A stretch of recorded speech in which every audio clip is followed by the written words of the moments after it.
Wendy Hemsley is a teaching assistant at Abbey Grange High School in Leeds.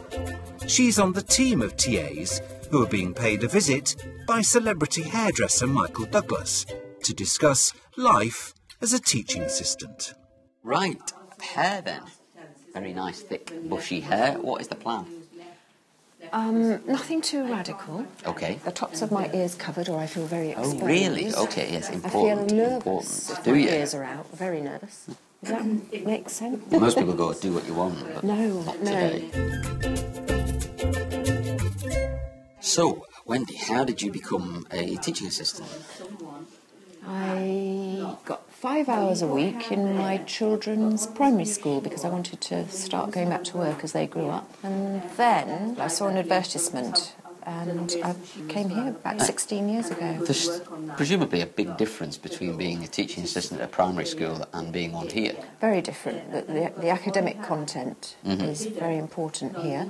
This is a very big school as well. It's got 1,200 pupils, so you get a greater range of behaviours as well as abilities. So it was a tremendous shock walking in the first day and realising that getting up the corridor was very difficult because there were so many pupils.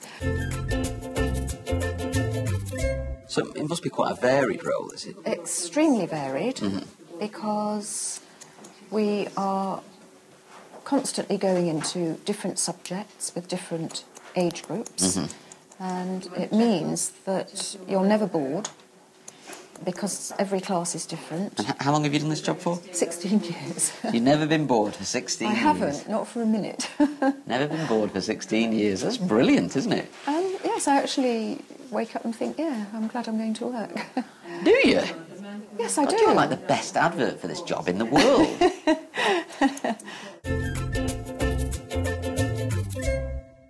So what's going on behind me here? Once a week, Mrs. Sahota and I work with these 3 pupils on English as an additional language. I think it's about 6% of pupils in the school have English as an additional language. Presumably they're all from different backgrounds. Are they different languages? Different backgrounds. Some pupils have come from abroad. Some pupils, although they were born in England, do have a different ethnic background and maybe perhaps they go home and not speak English at home. Okay. It varies again. Everything's different year to year. And what's involved in running a group like this? It begins with Mrs. Sahota and I planning a lesson.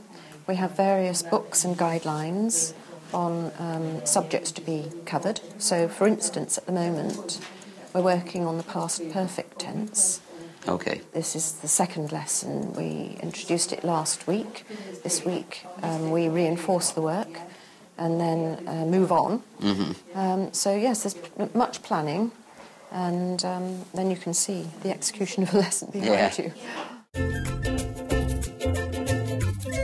What would you say your motivation is for doing this job? The motivation is actually a real sense of achievement, I think, and knowing that you're helping a pupil who may have difficulties of any kind to cope with school and to feel that they can succeed.